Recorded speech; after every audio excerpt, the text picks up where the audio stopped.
As parábolas de Jesus não era apenas um pregador, mas um contador de histórias divino. As parábolas eram sua forma preferida de ensinar verdades profundas, usando cenas simples da vida cotidiana. Por meio delas, ele revelava o coração do Pai, o caminho do reino e a condição humana. Em cada história há um convite, a reflexão, a mudança, a aproximação de Deus. Esta jornada através das parábolas não é apenas informativa, é transformadora. São ensinamentos tecidos com amor e misericórdia, projetados para tocar a alma. Abramos nossos corações, que cada história contada por Jesus nos revele o eterno em meio ao ordinário. Queridos irmãos e irmãs, graça e paz de Deus a todos vocês. Antes de iniciarmos esta maravilhosa jornada pelas parábolas de Jesus, ensinamentos profundos para a alma de amor e misericórdia. Quero pedir que você deixe o seu like para que essa mensagem alcance muitos corações sedentos da palavra de Deus. Não se esqueça de se inscrever no canal, para que juntos possamos crescer na fé e no amor do nosso Senhor. E deixe aqui nos comentários a palavra amor e perdão. Agora, com o coração aberto e a mente preparada, vamos mergulhar nas lições preciosas que Jesus nos deixou. Para que o amor e a misericórdia de Deus transformem nossas vidas, vamos começar. Jesus não falava por acaso. Cada palavra sua tinha um propósito eterno. Quando contava parábolas, ele não estava apenas ensinando, mas revelando o coração do Pai. Ele não estava apenas ensinando, mas revelando o coração do Pai. E poucas parábolas expressam isso de forma tão profunda quanto a do filho pródigo, ou talvez mais corretamente, a do Pai misericordioso.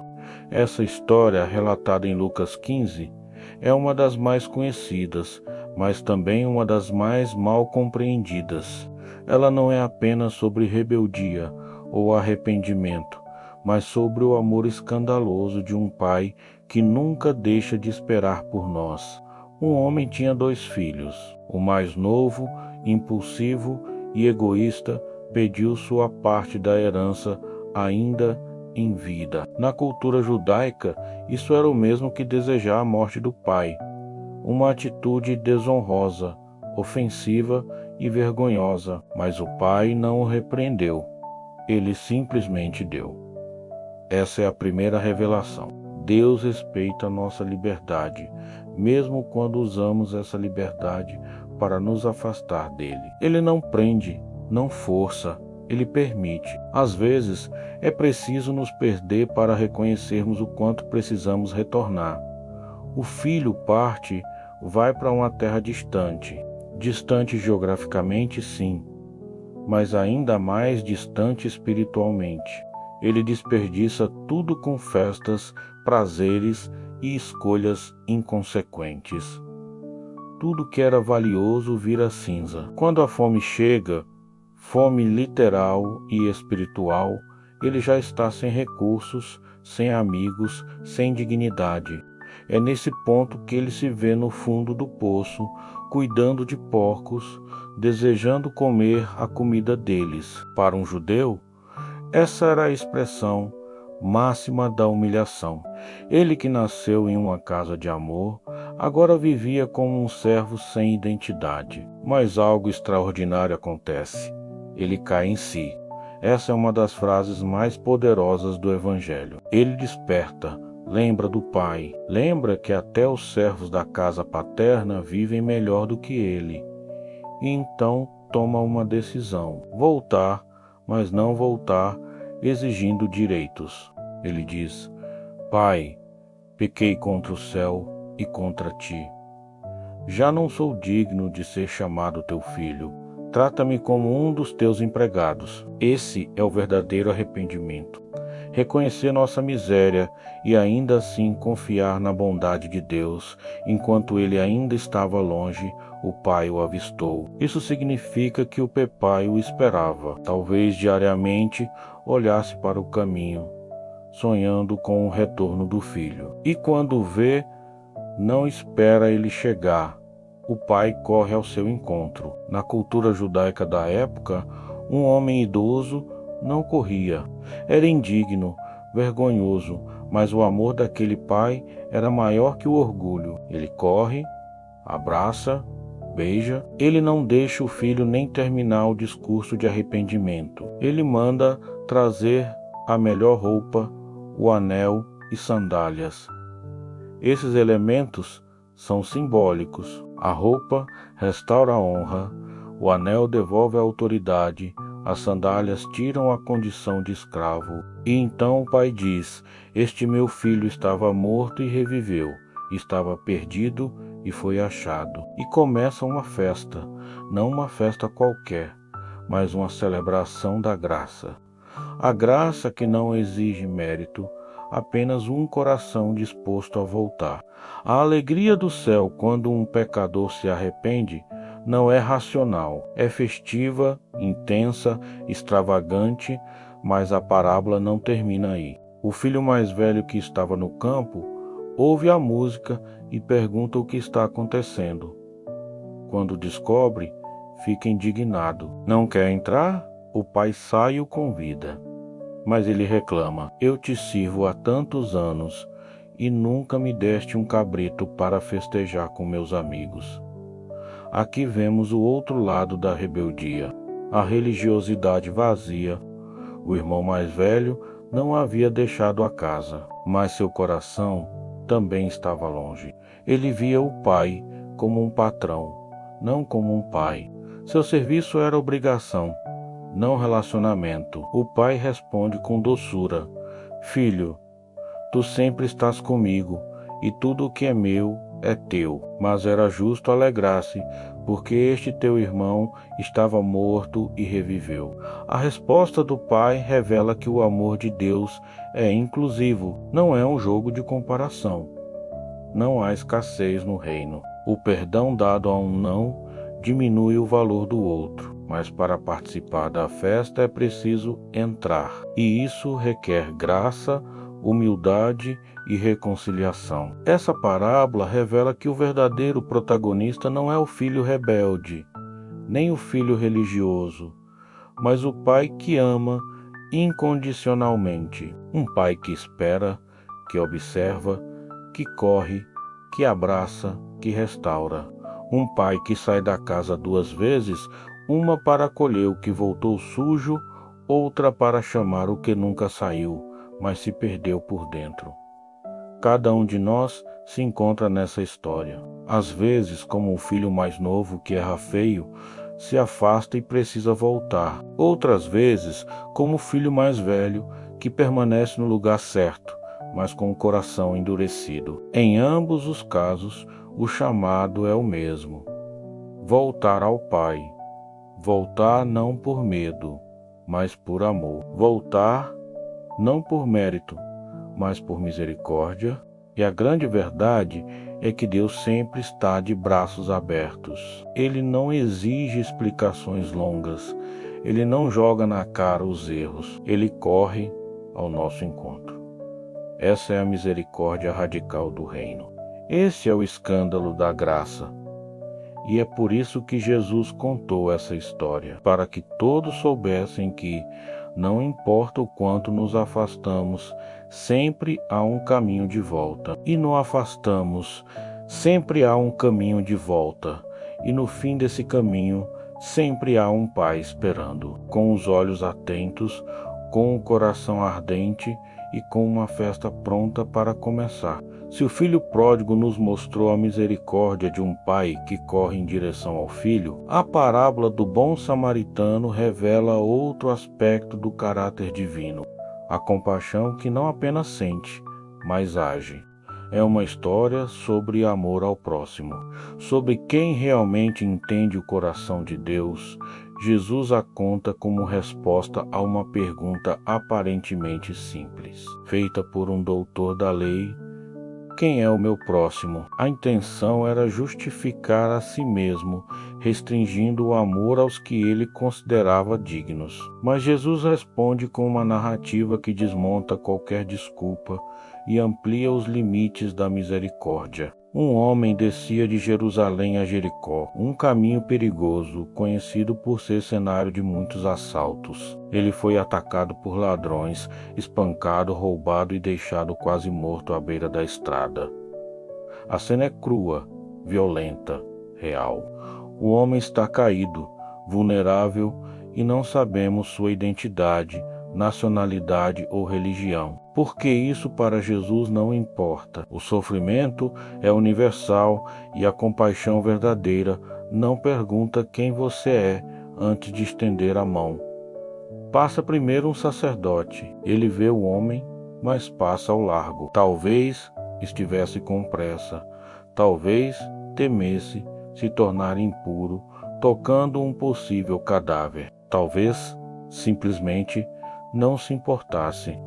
Em seguida, passa um levita, também vê o ferido e faz o mesmo, desvia, continua.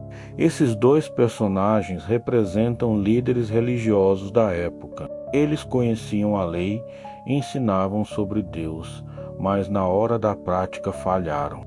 Suas vestes estavam limpas, mas seus corações distantes da dor do outro. Então vem o terceiro personagem, um samaritano. Aqui está o choque. Para o público judeu, os samaritanos eram inimigos desprezados, hereges, impuros. Esperava-se que Jesus colocasse um judeu piedoso como herói, mas ele inverte tudo. É o estrangeiro rejeitado, quem para, se compadece, se aproxima. Ele trata as feridas do homem com azeite e vinho, coloca-o sobre seu animal, leva-o a uma hospedaria e paga por sua recuperação. Ele não apenas vê, ele se envolve. Ele interrompe sua jornada, investe tempo, recursos e cuidado. Essa atitude do samaritano é um espelho que nos desafia. Quantas vezes vemos a dor alheia, mas passamos ao largo? Quantas vezes usamos a religião como desculpa para evitar o incômodo da compaixão prática? Jesus nos mostra que o amor verdadeiro não é seletivo nem conveniente. Ele custa algo, ele exige movimento, sacrifício, presença. A escolha do samaritano como exemplo é intencional. Ele representa aquele que, aos olhos humanos, seria o último a demonstrar misericórdia. Mas Jesus está dizendo: o próximo não é quem está perto de você por afinidade, mas aquele que precisa de você no momento da dor. Afinidade, mas aquele que precisa de você no momento da dor. A parábola desconstrói barreiras étnicas, religiosas, morais. Ela mostra que o verdadeiro cumprimento da lei está em amar e que esse amor precisa ser visível, tangível, real. No fim da história, Jesus pergunta ao doutor da lei: qual dos três te parece ter sido o próximo do homem ferido? E o homem responde: aquele que usou de misericórdia para com ele. Jesus então declara: vai e faze da mesma forma. Aqui está o coração da parábola. Não basta admirar o gesto, é preciso imitá-lo. O chamado é prático. Não é para contemplar a compaixão, mas para ser o samaritano do caminho. Essa história toca em um ponto sensível da espiritualidade: a diferença entre saber e fazer. O sacerdote e o levita representam muitos que conhecem doutrinas, mas não sabem o que é compaixão. Representam muitos que conhecem doutrinas, mas não sabem o que é compaixão. O samaritano, talvez sem a teologia correta, tinha o coração alinhado com o céu. Jesus não está interessado em fórmulas religiosas, mas em vidas que se deixam mover pelo amor. Aplicando a vida atual, o caminho de Jerusalém a Jericó continua cheio de feridos. Pessoas que foram assaltadas pela Vidal, traídas, abandonadas, desiludidas, deprimidas, estão caídas à margem da nossa rotina. A pergunta de Jesus continua ecoando: quem vai parar? A pressa é um dos grandes inimigos da compaixão. O egoísmo espiritual é outro. Às vezes queremos tanto servir a Deus que esquecemos que Ele se revela no necessitado, no invisível, no quebrado. Ser como bom samaritano não é um gesto heróico isolado, é um estilo de vida, é estar atento à dor que ninguém mais quer ver, é atravessar a rua quando todos passam direto, é agir mesmo sem aplausos, mesmo sem recompensa, porque no reino a misericórdia é a marca dos filhos de Deus e há algo ainda mais profundo aqui.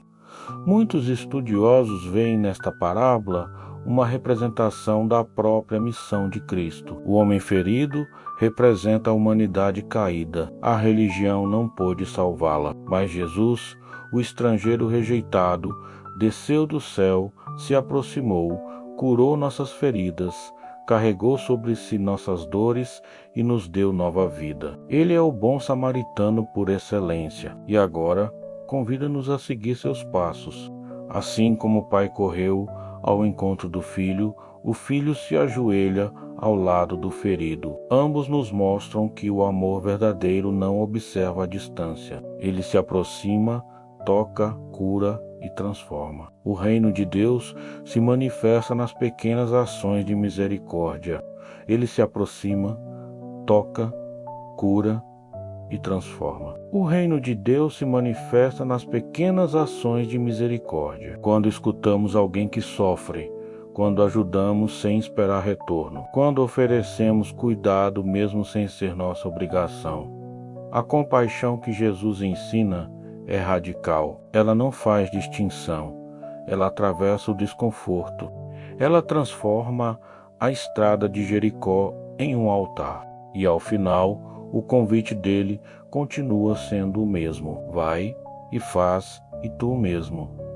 Não basta conhecer essa história. Ela nos chama à prática.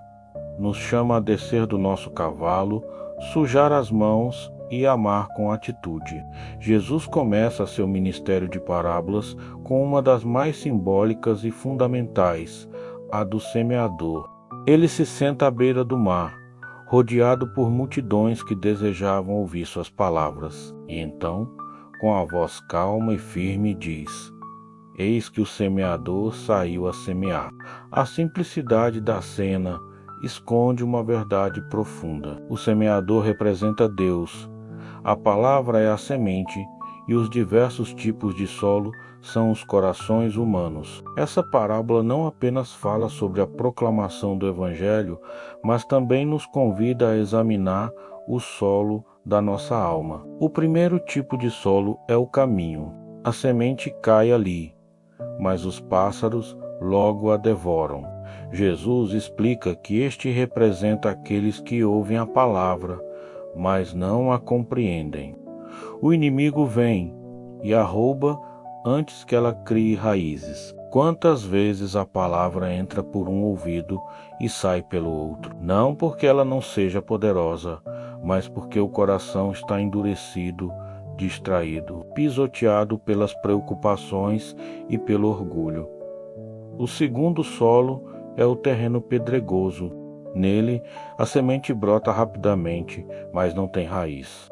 Assim são aqueles que recebem a mensagem com alegria, mas diante das dificuldades ou perseguições, desanimam. É uma fé superficial, sem profundidade, que não resiste às tempestades. Jesus está falando de pessoas entusiasmadas, mas que não estão dispostas a se comprometer. É a fé emocional, que dura enquanto tudo vai bem, mas se esvai diante da dor. O terceiro solo está entre espinhos. A semente até cresce, mas os espinhos, as preocupações deste mundo, a sedução das riquezas e os desejos egoístas sufocam a palavra. O coração está ocupado demais com ambições e ansiedades, e não há espaço para o reino de Deus crescer plenamente. Quantos vivem assim hoje, cheios de potencial espiritual, mas as prioridades erradas sufocam tudo, e então, ao solo fértil, a semente cai ali. Cria raízes, cresce e dá frutos 100, 60, 30 por uma. Esse solo representa aqueles que ouvem, compreendem e praticam a palavra. Não são perfeitos, mas têm o coração aberto, sedento, obediente. A palavra transforma suas vidas e por meio deles transforma outros. Aqui está o segredo da parábola. O poder está na semente, mas o resultado depende do solo. Essa parábola nos convida a uma autorreflexão sincera. Que tipo de solo somos hoje? Quantas vezes Deus tem semeado em nossa vida e o que temos feito com essa semente? Há corações endurecidos pela dor, pela decepção ou pelo orgulho. Outros estão empolgados, mas rasos. Há também aqueles sufocados pela correria, pelo excesso de compromissos, pelo medo de perder o controle, e há os que decidiram preparar o solo da alma, arrancar os espinhos, quebrar as pedras e permitir que a palavra encontre morada. Jesus não condena os diferentes solos, ele os revela para que possamos mudar. Essa parábola não é um julgamento, é um convite à transformação. Condena os diferentes solos, ele os revela para que possamos mudar. Deus deseja que todos sejamos solo fértil. E o mais belo é que qualquer solo pode ser transformado. Um coração endurecido pode ser quebrantado. Um coração superficial pode aprofundar raízes. Um coração sufocado pode ser libertado. Tudo depende de como respondemos à palavra. Mas há ainda algo mais. O semeador não escolhe onde semear. Ele lança a semente em todos os solos. Isso revela o amor de Deus. Ele não desiste de ninguém. Mesmo quando rejeitamos, ele continua lançando sua palavra com esperança. Ele acredita na transformação. Acredita que até o coração mais seco pode florescer. A parábola também nos ensina algo vital para a missão cristã. Somos chamados a ser semeadores também. Às vezes, queremos escolher o terreno antes de lançar a semente. Achamos que certos corações são duros demais, desviados demais, pecadores demais. Mas Jesus nos mostra que devemos lançar a palavra em todo lugar. A transformação não é nossa responsabilidade, é do Espírito Santo. Nosso papel é semear com amor e confiança. Além disso, Jesus termina a parábola falando da colheita: 30, 60, 100 por um. O reino de Deus é generoso. Uma única semente pode gerar frutos imensuráveis. Nunca subestime o impacto de uma palavra lançada com fé. Um testemunho, uma oração, uma simples partilha do Evangelho pode produzir transformação eterna em alguém. Cada gesto de obediência é uma semente que pode mudar o mundo. O que diferencia o solo fértil dos demais é a disposição de ouvir, compreender e obedecer. Não basta conhecer a palavra, é preciso praticá-la. É a obediência que revela a profundidade da fé. Jesus nos chama a sermos mais do que ouvintes, nos chama a sermos discípulos frutíferos. Por fim, é importante lembrar que o processo de frutificação não é instantâneo. Assim como uma planta precisa de tempo, luz, água e cuidados, também o crescimento espiritual exige perseverança. Há estações de silêncio, de espera, de poda, mas quem permanece fiel verá os frutos surgirem. Deus honra cada semente semeada com fé. A parábola do semeador é um espelho para a alma e um mapa para a jornada espiritual. Ela nos lembra que o reino começa pequeno, escondido no coração, mas pode se tornar uma árvore frondosa de vida. A palavra de Deus nunca volta vazia. Quando cai em um coração preparado, ela gera vida, cura, direção e transformação. Jesus semeia hoje, agora, neste exato momento, Ele está lançando a semente da verdade em sua vida. Que tipo de solo você será? Jesus, certa vez, se assentou à beira do mar, e ao redor dele uma multidão se ajuntou.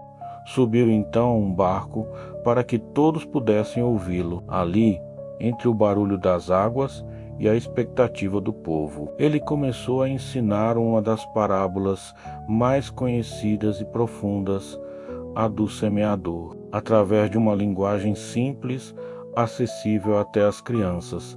Ele revelou verdades complexas sobre o reino de Deus, sobre o coração humano e sobre a forma como cada pessoa recebe a palavra. Aquele que semeia saiu a semear. É assim que começa a parábola. Uma imagem comum no contexto agrícola da Galileia, o semeador, nesse caso, representa Deus, ou mais especificamente, o próprio Jesus, lançando a palavra, a semente, com generosidade, sem economizar, sem discriminar o terreno. O solo, por sua vez, simboliza o coração humano, e aqui está a chave da parábola. A colheita não depende da semente, mas do tipo de solo que a recebe. Jesus descreve 4 tipos de solo: o caminho pisado, onde a semente cai, mas não penetra. Os pássaros vêm e a comem. Esse é o coração endurecido, insensível à palavra, talvez alguém marcado por traumas, orgulho ou incredulidade. Quando a mensagem de Deus chega, ela bate, mas não entra. O maligno vem e arranca qualquer possibilidade de germinação. É um alerta. Quando não permitimos que a palavra nos toque, ela se perde antes mesmo de começar. O solo pedregoso, onde a semente até brota rapidamente, mas logo murcha porque não tem raiz. Esse é o coração superficial, mas logo murcha porque não tem raiz. Esse é o coração superficial. A pessoa ouve com alegria, se emociona, até participa ativamente no início, mas não há profundidade espiritual. Quando surgem as dificuldades, as perseguições ou o desconforto da mudança, ela desiste. É fé sem raiz, emoção sem convicção, relacionamento sem compromisso. O solo com espinhos, aqui a semente cresce, mas é sufocada. Os espinhos representam as preocupações da vida, o engano das riquezas e os desejos por outras coisas.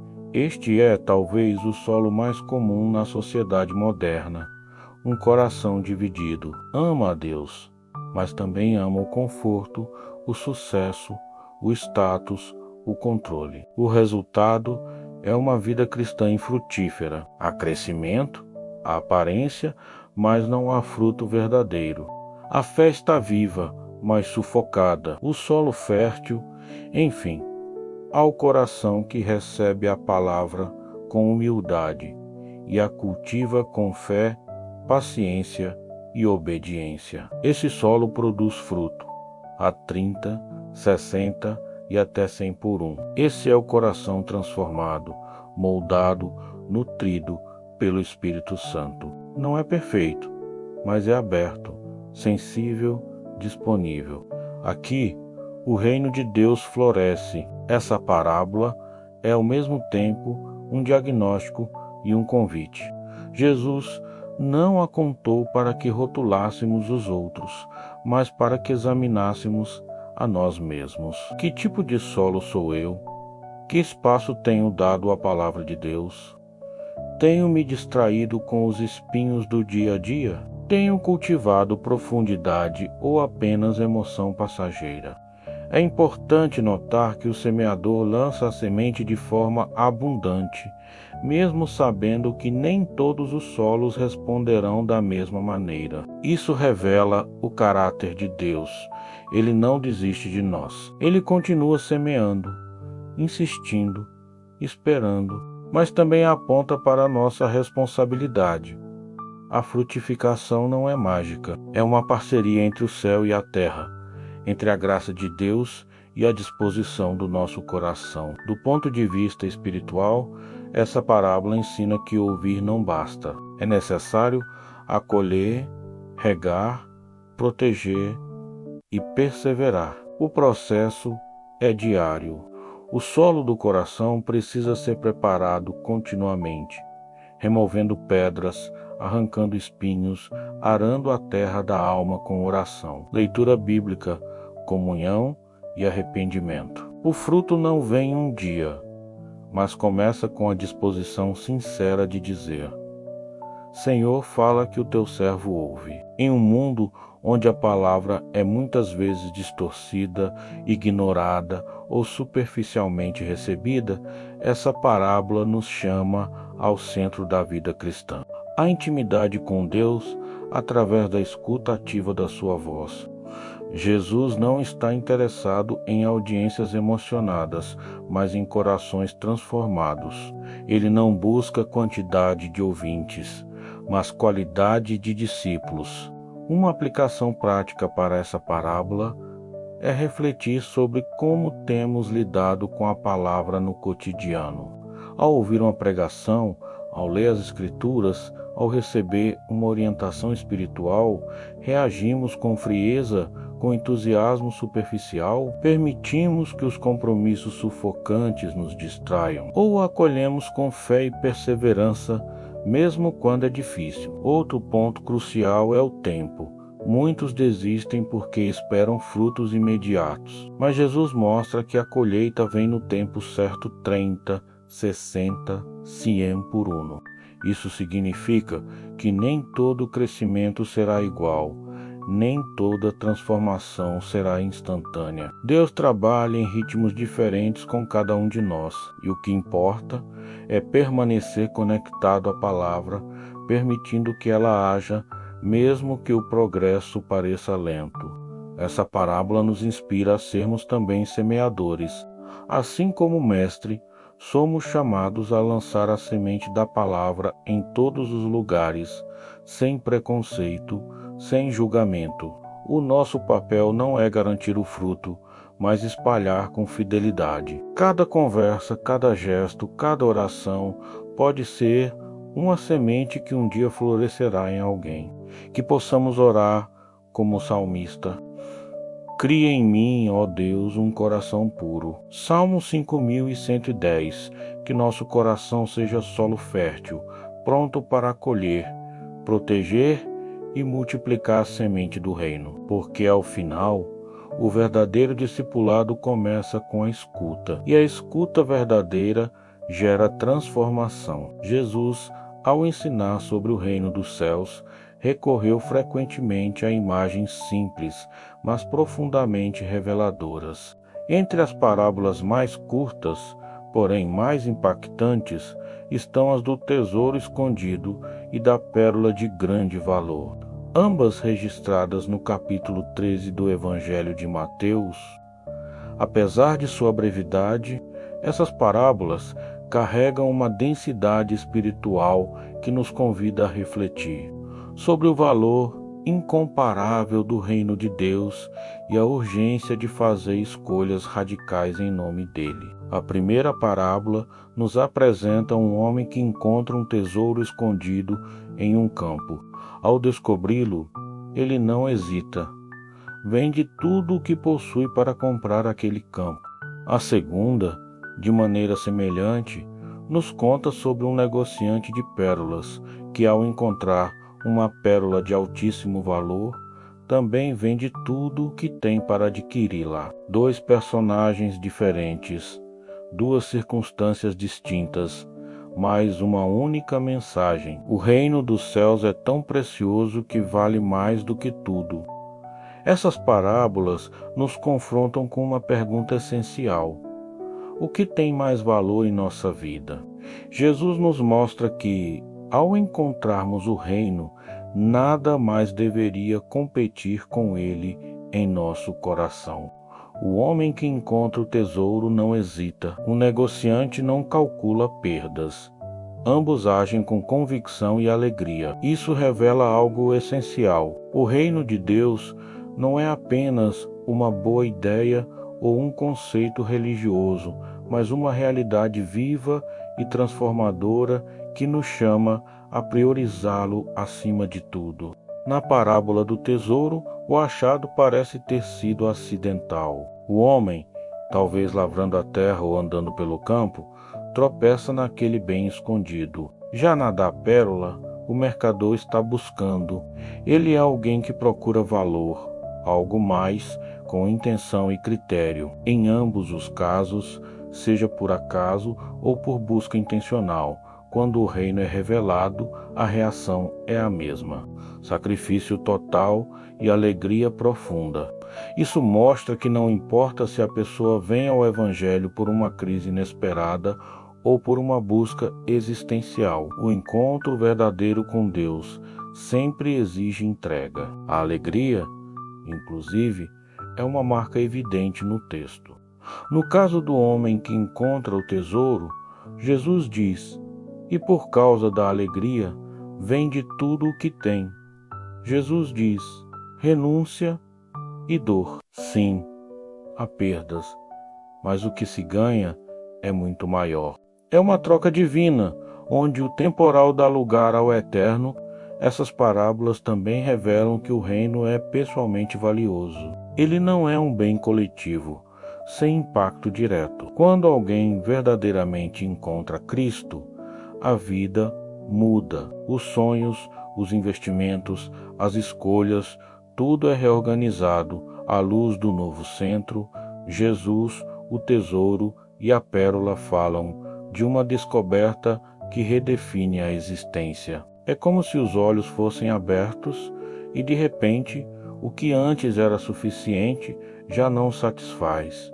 O reino é o novo referencial. Outro ponto essencial é o sacrifício. Ambos os homens vendem tudo o que têm. Essa expressão de totalidade revela que não há espaço para reservas.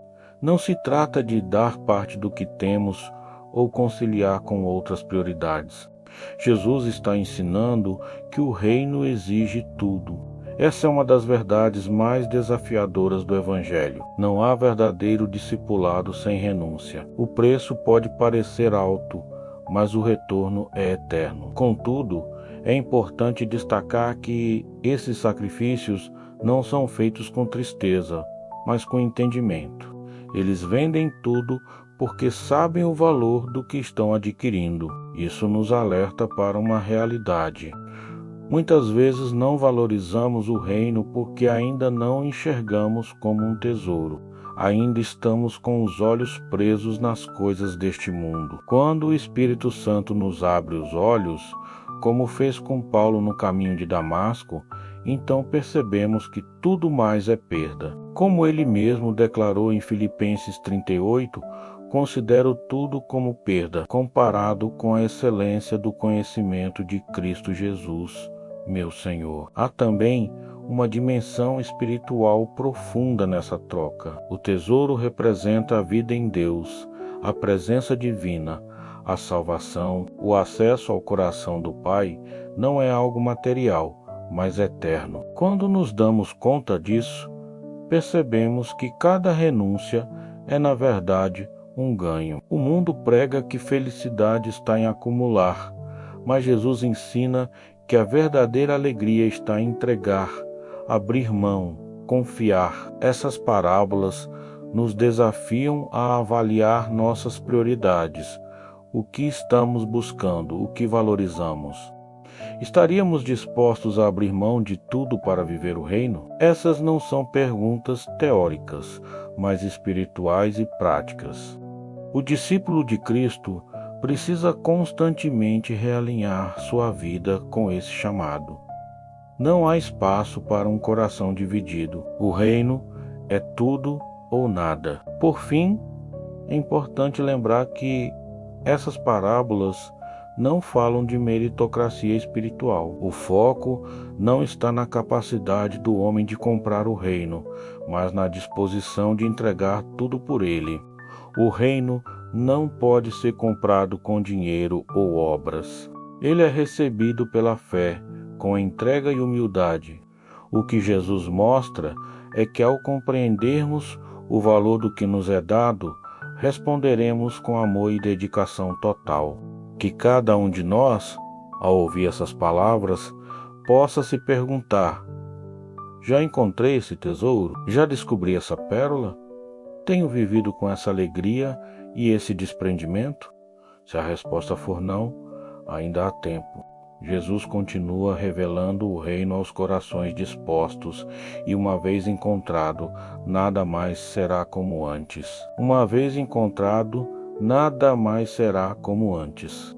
No vasto conjunto das parábolas de Jesus, poucas são tão poderosas e desafiadoras quanto a do bom samaritano. Essa história não apenas ilumina o coração compassivo de Deus, mas confronta diretamente nossos preconceitos, limites e conceitos sobre o que significa amar o próximo. Tudo começa com uma pergunta aparentemente simples, mas carregada de intenções.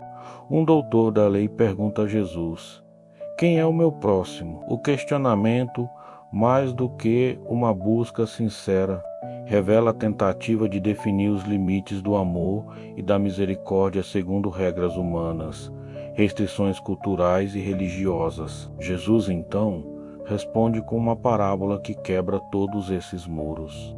Um homem descia de Jerusalém para Jericó, uma rota perigosa, cheia de penhascos e covis de ladrões. Ele foi atacado, espancado e deixado à beira da estrada, quase morto. A ferida exposta, a vulnerabilidade extrema e a solidão do homem ferido simbolizam a condição humana diante do pecado, da violência e da indiferença. Em seguida, passam dois personagens que representam a religiosidade da época, um sacerdote e um levita. Ambos veem o homem, mas evitam se envolver, passando pelo outro lado da estrada.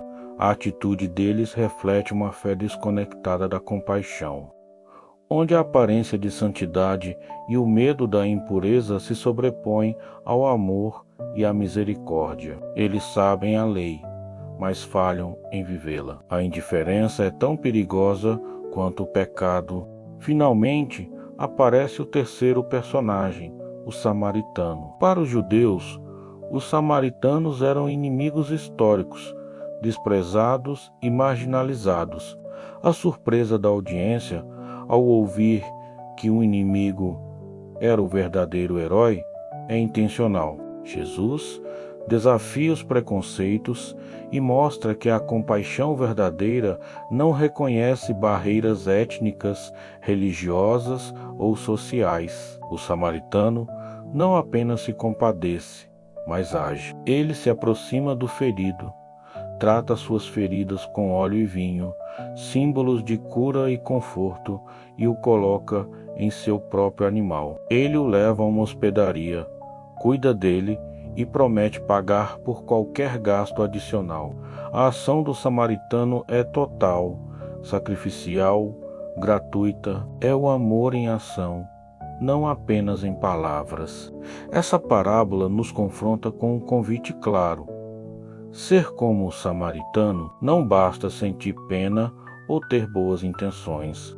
É necessário agir, se envolver, sair da zona de conforto. O amor cristão não é passivo. É um amor que se levanta, que atravessa barreiras, que se compromete com o sofrimento do outro. No mundo atual, cheio de divisões, indiferença e egoísmo, a mensagem do bom samaritano continua urgente e necessária. Quantas vezes passamos ao lado de pessoas feridas, física, emocional ou espiritualmente, sem oferecer ajuda? Quantas vezes nos fechamos para o sofrimento alheio, justificando a distância com medo, preguiça ou preconceito.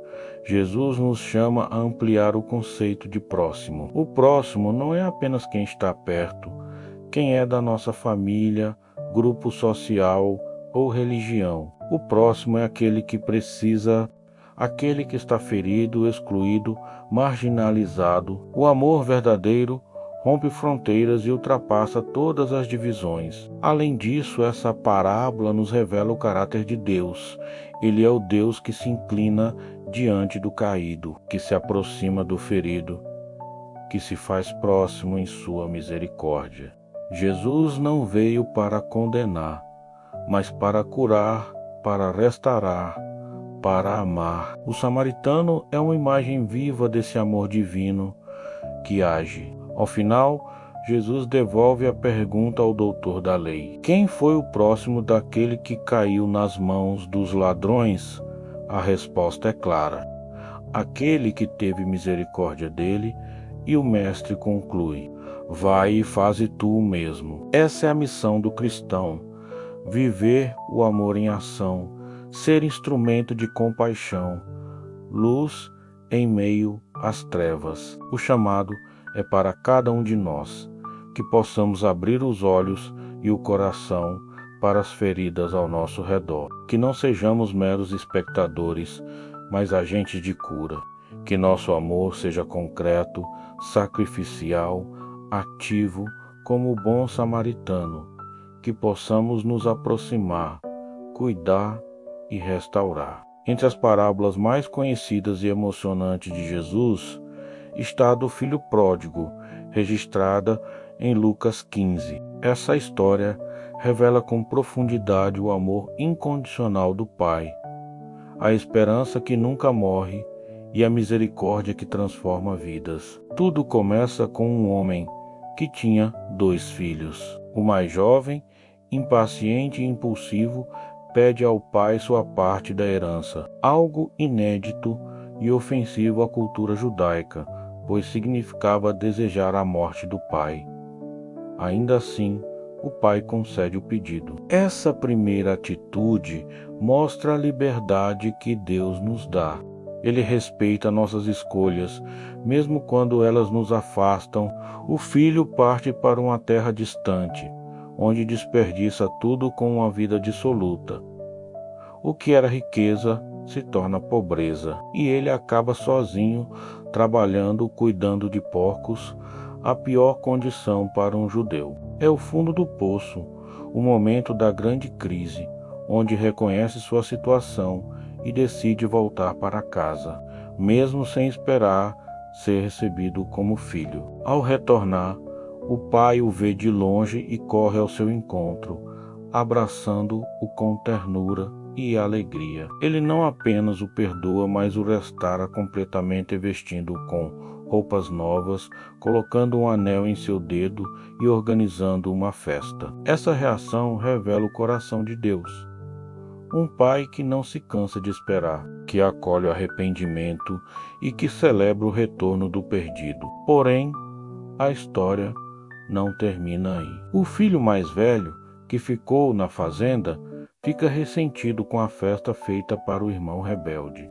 Ele se recusa a participar e reclama que nunca recebeu sequer uma festa por sua fidelidade. O pai então o chama e o convida a celebrar a restauração do irmão. Ele mostra que o amor do pai é inclusivo e que há alegria no perdão. Essa parábola nos confronta com diversas realidades da alma humana: a rebeldia que nos afasta de Deus, a dor do arrependimento, a alegria do perdão e também o desafio da inveja e da falta de misericórdia entre irmãos. Ela nos lembra que o amor de Deus é maior do que nossos erros e que Ele sempre está pronto para nos receber de volta. Assim como o Pai da história, Deus não espera que sejamos perfeitos para nos amar. Ele olha para nós com esperança, corre ao nosso encontro e nos oferece nova vida. Essa é a mensagem de esperança para todos que se sentem perdidos, rejeitados ou indignos. Por outro lado, o filho mais velho representa aqueles que, mesmo estando próximos, vivem presos à amargura e ao orgulho, incapazes de celebrar a graça concedida aos outros. Jesus nos desafia a abandonar essa postura e a abraçar a misericórdia, reconhecendo que o reino é um convite para todos. Em resumo, a parábola do filho pródigo é um convite à conversão, à humildade e ao amor fraterno. Ela nos convida a experimentar a misericórdia de Deus, a sermos instrumentos de reconciliação e a celebrarmos a restauração dos que se arrependem.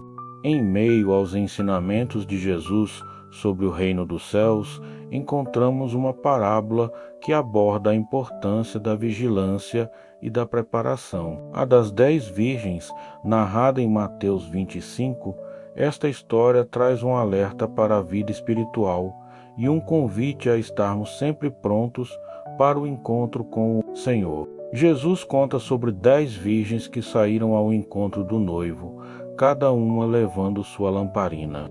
5 delas eram prudentes e levaram óleo extra, enquanto as outras 5 foram imprudentes e não levaram suprimento suficiente. O noivo demorou a chegar e todas adormeceram. Quando o pedido do noivo chegou, as prudentes estavam preparadas para a festa, mas as outras precisaram buscar óleo e, enquanto estavam fora, o noivo chegou e entrou na festa fechando a porta.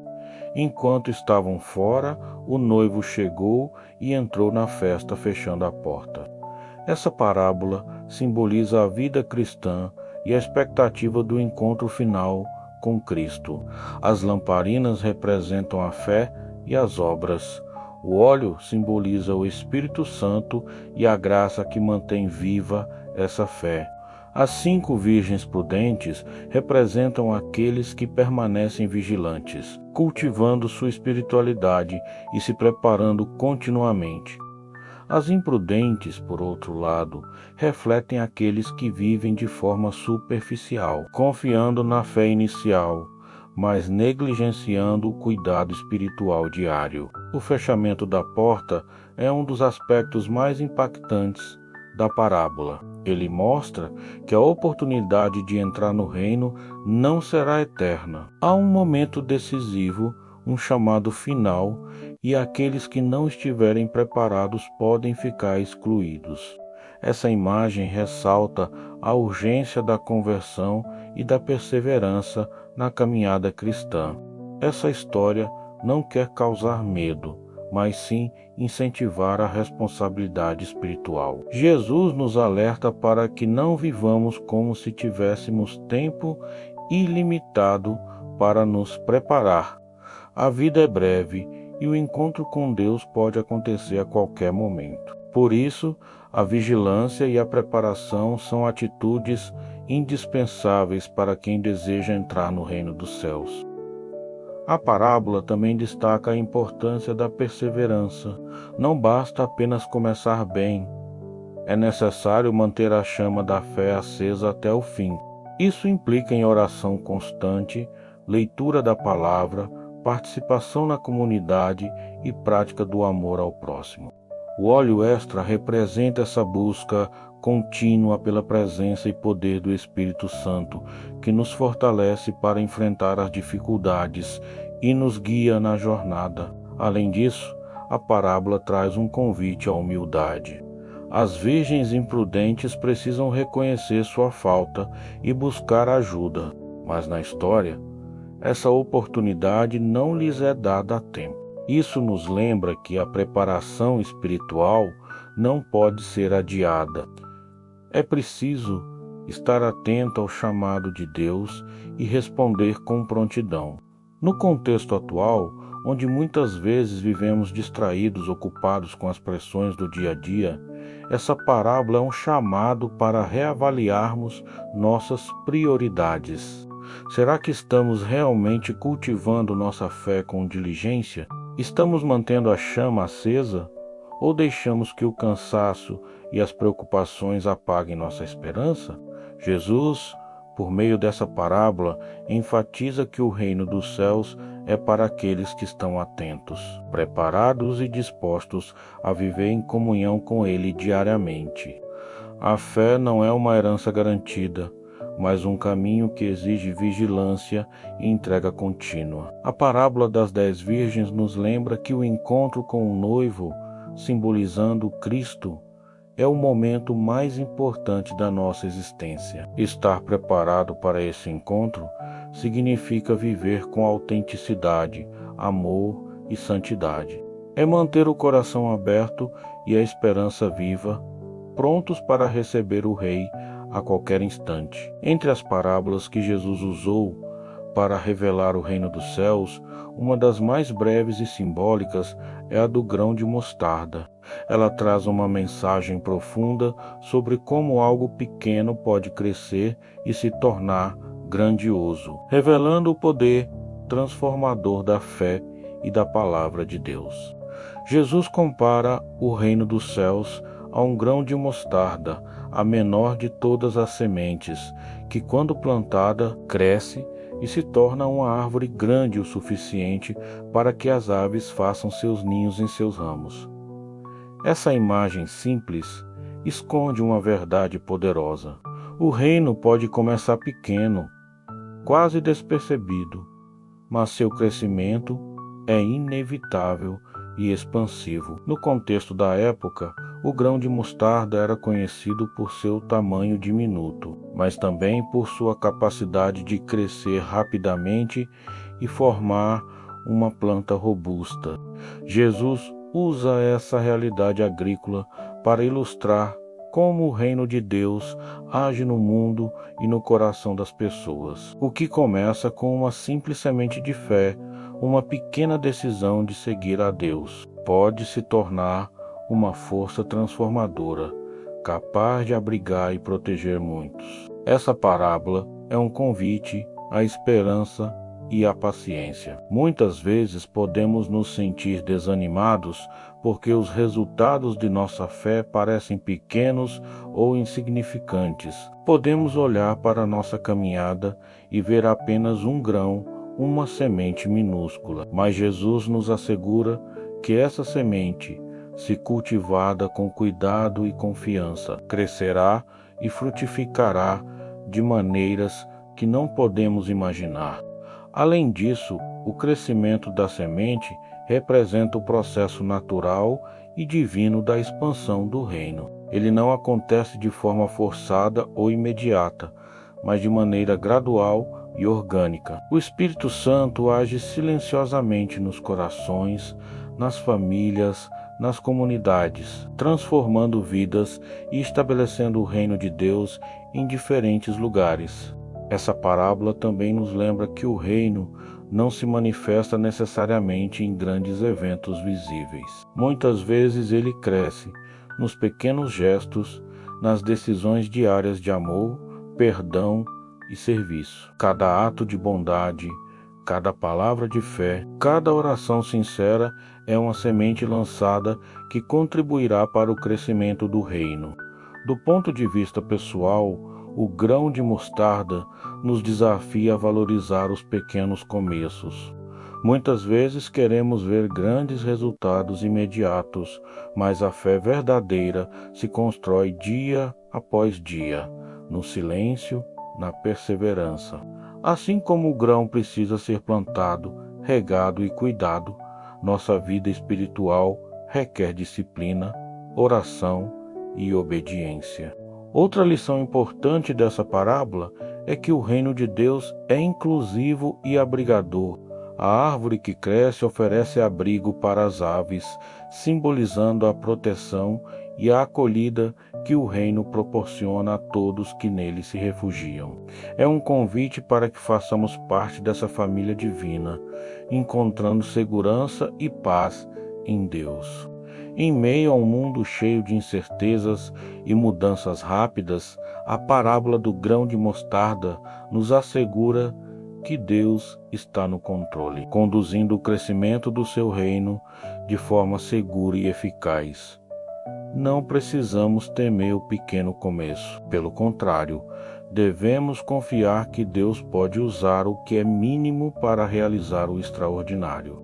Essa parábola nos inspira a sermos semeadores fiéis. Como discípulos, somos chamados a plantar sementes de fé e esperança ao nosso redor, confiando que Deus fará o resto. Nosso papel é cultivar o solo do coração e oferecer a palavra com amor e perseverança, que possamos então reconhecer o valor do pequeno, valorizar cada passo dado na fé e confiar que com Deus toda semente lançada se tornará uma árvore frondosa, abrigo e bênção para muitos. Em suas parábolas, Jesus frequentemente usava histórias simples para transmitir verdades profundas sobre a vida cristã. A parábola dos talentos, registrada em Mateus 25, é um desses ensinamentos que nos desafia a refletir sobre como usamos os dons, recursos e oportunidades que Deus nos confia. Jesus conta a história de um senhor que, antes de viajar, entrega a 3 servos quantidades diferentes de talentos, uma unidade monetária significativa na época. A cada um, ele dá conforme sua capacidade: 5, 2 e 1 talento. O primeiro e o segundo servos investem e duplicam os recursos, enquanto o terceiro, com medo, enterra o talento para guardá-lo. Quando o Senhor retorna, ele elogia e recompensa os servos que foram fiéis e produtivos, dizendo: muito bem, servo bom e fiel. Sobre pouco foste fiel, sobre muito te colocarei. Já o terceiro servo, que não arriscou e escondeu o talento, é repreendido severamente e perde o que tinha. Essa parábola aborda a responsabilidade que temos diante dos dons e bênçãos que Deus nos dá. Cada um recebeu algo, pode ser talento, tempo, influência ou recursos, e somos chamados a usá-los com sabedoria. Não para nosso próprio benefício egoísta. A palavra de Deus é temporária de Deus, que aguarda nosso retorno para avaliar nossa fidelidade. A parábola nos lembra que viver para o reino é uma missão diária, em que devemos ser proativos, criativos e corajosos. O terceiro servo nos alerta sobre os perigos do medo e da falta de iniciativa. Perigos do medo e da falta de iniciativa. Enterrar o talento representa a estagnação espiritual, a falta de compromisso e a tentativa de preservar o que temos sem assumir riscos ou crescer. Isso impede que o reino de Deus avance e que nossa vida tenha impacto. Por outro lado, os servos que investiram seus talentos simbolizam os cristãos que usam seus dons para servir, ensinar, ajudar, criar e influenciar positivamente o mundo. Sua fidelidade é reconhecida e recompensada, pois refletiu o caráter do seu Senhor. Essa parábola também nos fala sobre a justiça de Deus, que valoriza a fidelidade e a boa vontade, e que leva em conta as capacidades individuais. Não somos cobrados por resultados iguais, mas por sermos fiéis ao que nos foi confiado. Além disso, o retorno do Senhor é uma imagem da segunda vinda de Cristo, quando seremos chamados a prestar contas da nossa vida. Essa perspectiva deve nos motivar a viver com propósito, usando cada talento para edificar o reino. A parábola dos talentos inspira a coragem para agir, a criatividade para transformar e a fé para confiar que Deus multiplica o pouco quando oferecido com amor. Nos desafia a sair da zona de conforto e a investir em valores eternos. Em resumo, essa história nos chama a sermos bons administradores do que recebemos, a valorizar cada dom e a buscar sempre crescer na fidelidade, sabendo que Deus recompensa a dedicação e o amor praticado em ações concretas. Jesus, em sua sabedoria, utilizou a parábola do joio e do trigo para nos ensinar sobre o mistério do bem e do mal, coexistindo no mundo até o tempo da colheita final. Essa história, narrada em Mateus 13, revela verdades profundas sobre a paciência de Deus, a convivência com o pecado e a certeza da justiça divina. Na parábola, um homem semeia boa semente em seu campo. Durante a noite, porém, um inimigo semeia joio, uma planta daninha, entre o trigo. Quando as plantas crescem, os trabalhadores percebem o joio e querem arrancá-lo imediatamente. Mas o dono do campo lhes ordena esperar até a colheita para separar o joio do trigo, evitando assim prejudicar o trigo. Essa história é um convite à paciência e confiança. No mundo, o bem e o mal coexistem lado a lado. Nem sempre podemos eliminar o que é ruim imediatamente, pois isso pode causar mais danos. Deus, em sua sabedoria, permite essa convivência temporária, sabendo que o momento certo para a justiça final chegará. O joio representa o mal, o pecado, a injustiça, enquanto o trigo simboliza o bem, a justiça e os filhos do reino. A parábola nos ensina que, apesar das dificuldades e da presença do mal, o reino de Deus está crescendo e se manifestando no meio do mundo. Essa realidade desafia nossa ansiedade e desejo de justiça imediata. Muitas vezes queremos arrancar o joio em nossas vidas e na sociedade, tentando eliminar quem pensamos ser inimigo ou quem erramos julgar. Jesus nos alerta para sermos cautelosos, pois a separação definitiva pertence a Deus. Outro aspecto importante é que a colheita final é um momento de julgamento. O joio será recolhido e queimado, simbolizando o castigo dos que rejeitam a graça. O trigo será reunido no celeiro, representando a recompensa dos fiéis. A parábola também nos convida à reflexão sobre o papel do cristão no mundo. Vivemos em um campo misto, onde o bem deve crescer mesmo em meio às dificuldades. Somos chamados a sermos luz e sal, a promover a justiça e o amor, sem contudo cair na tentação de julgar ou condenar prematuramente. A paciência e a misericórdia são virtudes essenciais para caminhar nessa realidade. Deus é justo, mas também é misericordioso, dando tempo para o arrependimento e a transformação. Essa esperança deve nos motivar a continuar semeando o bem, confiando no plano divino. Além disso, a parábola revela que o crescimento do reino não é isento de desafios. O joio tenta sufocar o trigo, mas a vitória pertence ao dono do campo. Essa certeza fortalece a fé e encoraja a perseverança, mesmo diante das adversidades. Em síntese, a parábola do joio e do trigo é um ensinamento sobre a coexistência do bem e do mal, a paciência na espera da justiça divina e a confiança na vitória final do reino de Deus. É um convite à humildade, à esperança e ao compromisso com o bem, sabendo que o juízo pertence a Deus, entre as imagens mais tocantes que Jesus do pastor para com suas ovelhas, mas também simboliza o amor incondicional, o cuidado constante e a proteção divina que recebemos. Jesus começa dizendo que o bom pastor dá a vida pelas ovelhas, ao contrário do mercenário que, ao ver o lobo chegar, abandona o rebanho.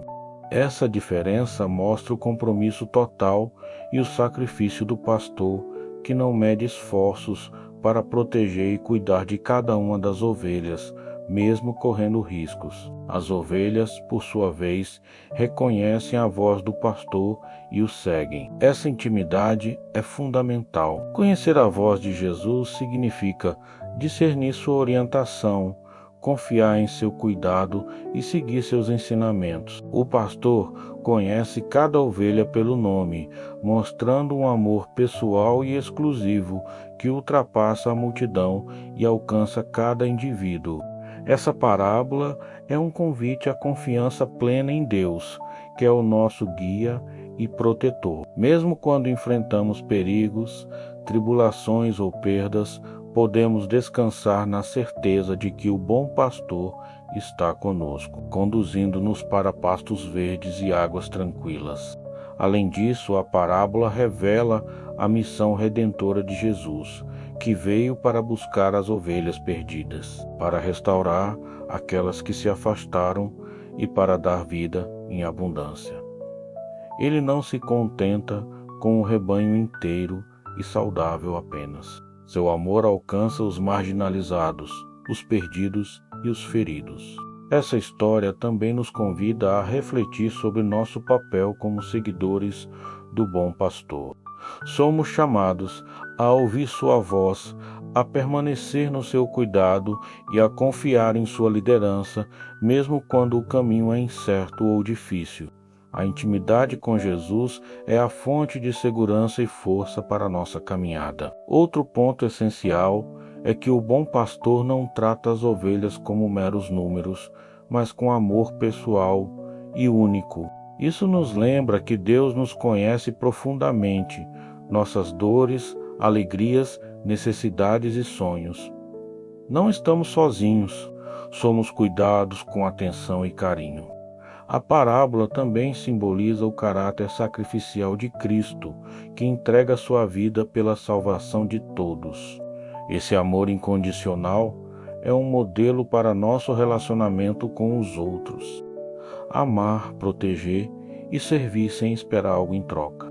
Em um mundo marcado pela solidão, insegurança e medo, a imagem do bom pastor traz conforto e esperança. Ela nos lembra que Deus é um Pai presente, um amigo fiel e um guia amoroso que jamais abandona suas ovelhas. Essa parábola nos desafia a ouvir atentamente a voz de Jesus, a confiar em seu cuidado e a responder com fidelidade e amor. É um convite a viver sob sua proteção, sabendo que mesmo nas dificuldades estamos seguros no abraço do bom pastor. Uma das parábolas mais profundas e impactantes de Jesus é a das ovelhas e dos bodes. Narrada em Mateus 25, essa história revela a dimensão prática do amor cristão e a relação entre fé e obras, mostrando que nosso compromisso com o reino de Deus se manifesta no cuidado concreto com o próximo. Deus se manifesta no cuidado concreto com o próximo. Jesus apresenta o cenário do julgamento final, onde o Filho do Homem separa as pessoas como um pastor separa as ovelhas dos bodes. As ovelhas, à direita, são aquelas que fizeram o bem, ajudando os necessitados, os famintos, sedentos, estrangeiros, nus, doentes e presos. Os bodes à esquerda são os que deixaram de praticar essas obras de misericórdia. A mensagem central é clara. O que fazemos pelos outros, especialmente pelos mais vulneráveis, é visto como feito a Cristo mesmo. Essa identificação revela a importância da solidariedade e do amor prático como expressão verdadeira da fé. Essa parábola nos desafia a refletir sobre como vivemos nossa fé no cotidiano. Não basta professar crenças, é necessário agir com compaixão e justiça. O julgamento final leva em conta não apenas intenções, mas ações concretas em favor dos necessitados. O fato de Jesus mencionar diferentes situações, fome, sede, hospitalidade, vestimenta, cuidado com enfermos e prisão, indica a abrangência do chamado cristão para ser presença transformadora em diversas áreas da vida humana. Além disso, essa parábola destaca que o amor cristão não é seletivo nem parcial. Somos chamados a amar e servir a todos, independentemente de sua condição social, nacionalidade ou história pessoal. O reino de Deus é inclusivo e acolhedor. Outro ponto importante é que a separação entre ovelhas e bodes não é baseada em crenças isoladas, mas na prática da justiça e da misericórdia. Isso reforça que a fé autêntica se manifesta em ações que promovem a dignidade e o bem-estar do próximo. A parábola também apresenta a justiça divina como definitiva e inquestionável. O julgamento será realizado com base no amor e na compaixão demonstrados em vida. Essa perspectiva deve nos motivar a cultivar diariamente uma vida de serviço e entrega. Por fim, a parábola das ovelhas e dos bodes é um convite urgente à transformação pessoal e social.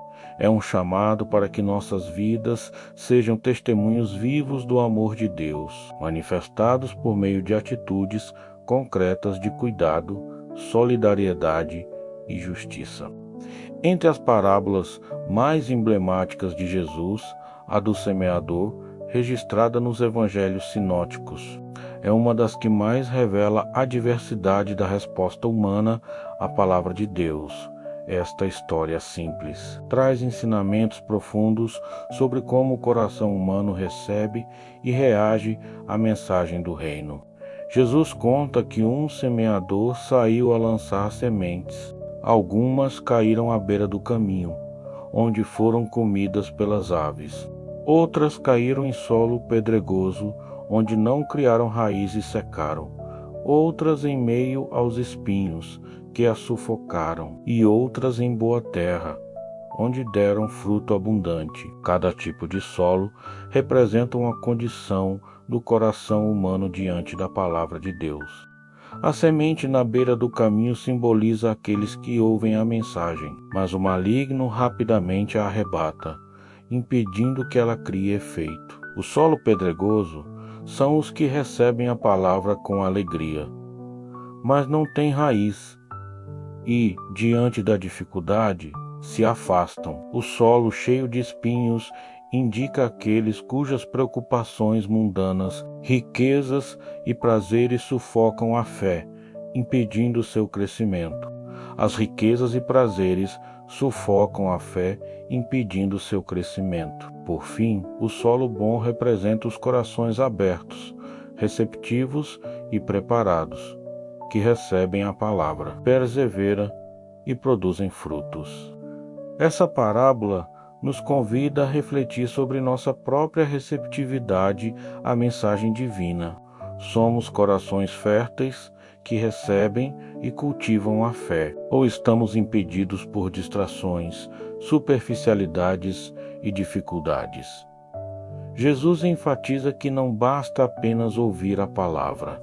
É preciso que ela se enraize e transforme a vida, produzindo frutos em amor, justiça e santidade. A diversidade dos corações nos desafia a buscar o crescimento espiritual contínuo e a superar os obstáculos que impedem nossa maturidade. Além disso, essa parábola alerta para a ação do inimigo, que tenta roubar a fé e desviar o propósito divino. Por isso, a perseverança e a vigilância são essenciais para que o Evangelho floresça em nossa vida.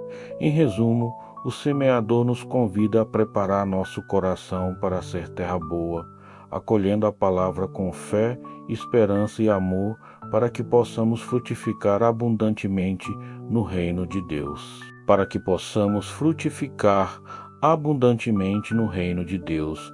Entre os ensinamentos de Jesus sobre o discipulado, a parábola do servo inútil, registrada em Lucas 17, destaca-se por seu convite à humildade radical e ao serviço despretensioso. Nessa história, Jesus nos ensina que o verdadeiro servo não busca reconhecimento, mas cumpre seu dever com fidelidade e simplicidade. A parábola apresenta a imagem de um servo que, após realizar suas tarefas diárias, não espera receber elogios ou recompensas. Ao cumprir sua obrigação, o servo sabe que está apenas fazendo o que lhe foi determinado, sem esperar tratamento especial. Essa narrativa desafia a tendência humana de buscar reconhecimento e recompensa por nossas ações. Jesus nos lembra que o serviço a Deus e ao próximo não é uma troca para obter ganhos pessoais, mas um compromisso de amor e fidelidade. O servo inútil simboliza a postura correta do discípulo, humilde, consciente de seu papel e disposto a servir sem esperar algo em troca. Essa humildade é essencial para evitar o orgulho e a vaidade, que podem contaminar até as melhores intenções. Orgulho e a vaidade, que podem contaminar até as melhores intenções. Além disso, a parábola destaca que o serviço cristão é uma continuação do chamado diário para viver conforme a vontade de Deus, não uma tarefa ocasional ou excepcional. O discípulo é chamado a estar sempre disponível para o reino, com constância e dedicação. Estar sempre disponível para o reino, com constância e dedicação. Esse ensinamento é especialmente relevante em um mundo onde o valor muitas vezes é medido por realizações visíveis, status ou recompensas. Jesus nos convida a valorizar o serviço silencioso, as pequenas ações feitas com amor e a fidelidade no cotidiano,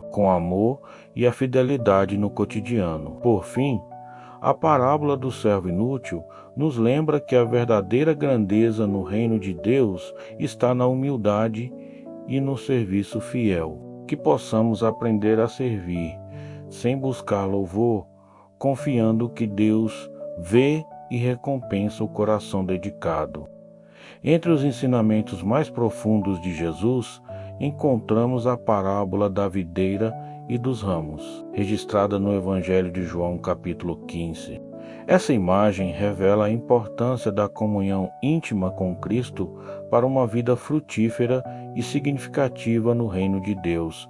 Jesus se apresenta como a videira verdadeira e seus seguidores como os ramos. Ele afirma que quem permanece nele dá muito fruto, pois sem ele nada podemos fazer.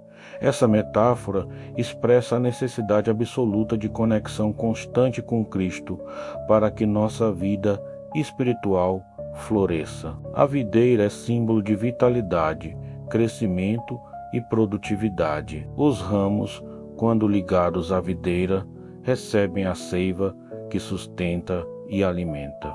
De forma semelhante, nossa relação com Jesus é fonte de força, sabedoria e amor que nos capacitam a viver segundo a vontade de Deus. Essa parábola também destaca o papel da poda feita pelo Pai, para que os ramos produzam ainda mais frutos. Embora o processo possa parecer doloroso, é necessário para remover o que impede nosso crescimento e aperfeiçoar nosso caráter. Deus atua em nossas vidas com amor e sabedoria, buscando nossa transformação. Além disso, a parábola enfatiza que a frutificação verdadeira não depende de esforços humanos isolados, mas da dependência diária de Cristo. A vida espiritual autônoma, desconectada da videira, está fadada à esterilidade. Jesus também ensina que, ao permanecermos nele, nosso amor deve se manifestar em obediência aos seus mandamentos. Essa obediência é fruto da comunhão e expressão do amor mútuo entre o Filho e o Pai, estendido a nós. Outro aspecto importante é a promessa de que, ao dar frutos, seremos glorificados, mostrando ao mundo o poder do reino. Nossa vida deve ser testemunho vivo da presença de Cristo em nós, atraindo outros para essa comunhão. Por fim, essa parábola nos convida a cultivar uma relação profunda e constante com Jesus, a permitir que Deus opere em nosso crescimento e a viver uma vida que frutifique em amor, serviço e santidade.